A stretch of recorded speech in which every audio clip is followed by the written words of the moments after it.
Protein சத்து நிறைந்த கொண்டக்கடலை குருமா எப்படி பண்ணுறதுன்னு பார்க்கலாம். வெயிட் லாஸ்க்கு நம்ம பிளான் பண்ணாலே ஃபஸ்ட்டு நம்ம ப்ரோட்டீன் தான் அதிகமாக எடுத்துக்கணும். ஸோ நம்ம வயிறுமே ரொம்ப நேரத்துக்கு ஃபில்லிங்காக வச்சுக்கும்.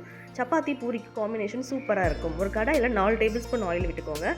ஹோல் ஸ்பைசஸ் எல்லாமே ஆட் பண்ணிக்கலாம். கருவேப்பிலை, ஒரு பச்சை மிளகாய், 2 பெரிய வெங்காயம் கட் பண்ணி வச்சுருக்கேன். தேவையான அளவு சால்ட்டு, 1/4 டீஸ்பூன் மஞ்சள் தூள் போட்டு வெங்காயம் 70% குக் ஆனதும் 1 டேபிள் ஸ்பூன் இஞ்சி பூண்டு பேஸ்ட் போட்டு வதக்குங்க. அதோட பச்சை வாசனை போனதுக்கப்புறம் ஒரு தக்காளியை கட் பண்ணி ஆட் பண்ணிக்கிறேன்.